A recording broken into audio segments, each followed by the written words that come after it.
Alright guys, so I got the hardware at the store. It cost about 20 bucks for everything. I ended up picking up this 3/4 inch long drive socket. It's got a 3/8 inch drive on it. It's a Craftsman. And then I got this nut here, which is the equivalent to this stock nut. There it is. So anyway, you're going to grab the motor and go ahead and place that on. And then this is the stock washer, I believe. You see it's centered down in there, and then you're going to go ahead and take that nut and use your finger, try to get it centered on there and started. Once it's started, then you can use the socket, which you see this is just a 1/2 inch socket. That's another reason you can't go smaller than 3/4 inch, because you won't be able to fit a socket down in there to tighten the nut, which I believe this is 3/4 is the smallest you can go, and I'm not sure what the largest is without hitting these the pull start fins with the flywheel. Well, anyway, then you're just going to want to tighten that up and use a screwdriver to stop the flywheel. So I'm going to go ahead and do that. Alright guys, so I put the socket on the flywheel, went ahead and tightened that nut down, and they always seem to center themselves pretty well. Use a screwdriver to stop the flywheel. I always put the screwdriver right there or right there for loosening it, that for tightening it. That way, you know, there's just a little bit more behind it, so there's less likely of a chance of snapping a fin off, although if you do, it's really not a big deal. But anyway, that's that. Pretty self-explanatory.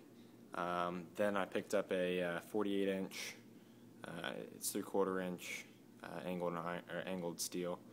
I think it's like a 1/8 inch in thickness. But that's what I've used in the past, and that's what's going to work best for you. Then I got some washers. I got a pack. You know, I'm always using those on a project like this. But I got two 2-inch carriage bolts. You only need one nut on them. And then I got these 5-inch carriage bolts, and they got 3 nuts on them.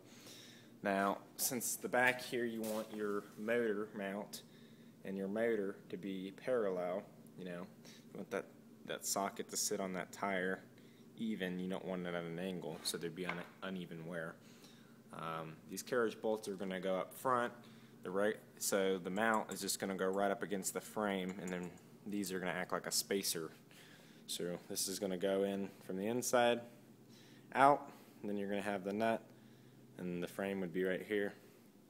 Of course, washers there. I'm just kind of to get a general idea of where I'm going to go with this project.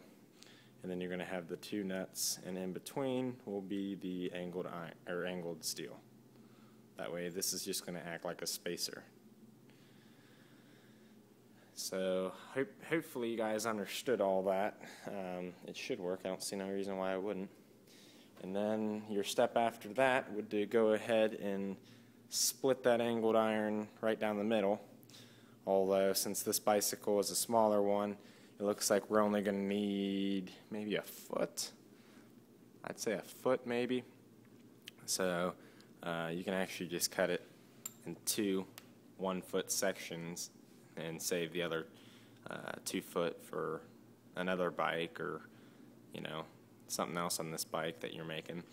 But anyway, just measure and then cut, and then I'll show you everything else. But that is that step.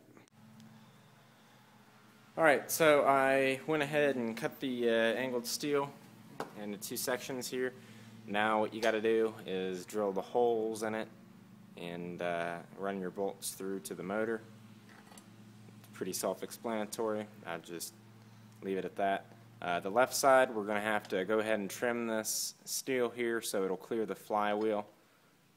I mean, you almost could drill it, but there's no sense on drilling a hole and having it almost be on the edge there. So this Gatorade bottle, which is the 32-ounce size, is about the same size as my flywheel there. So you're going to take the angled steel and go ahead and put that right up to it, and take a Sharpie and draw a line, and then Some people, I've used a Dremel before. You can use a grinder, or you can use a hacksaw, whatever you got. I think I'm going to use a grinder this time. So, alright, I'm going to pause. Okay, so you see I went ahead and took the Gatorade bottle and a Sharpie and drew the line where I think I want to trim on this piece of angled steel here. You see it, that was a pretty good line,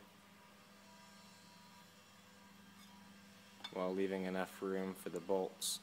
So I'm gonna go hit the grinder here and we'll see what we get. Alright guys, so here's the bike.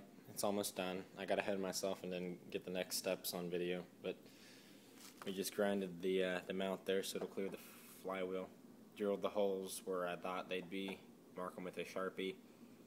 That bolted right up, and then that side's the same, so once you get that side right, use a Sharpie and mark them. So that side will be perfect. Pretty simple. And you see where I use the carriage bolts. That one's directly up to the frame. They're all going from the inside out except that one. It's really whatever works. You really didn't need 5-inch. I really only needed like 3-inch. But I'll cut those off anyway once it's all done. You see, that just keeps the motor spaced perfectly. It ended up working out just perfect. Now what's next would be,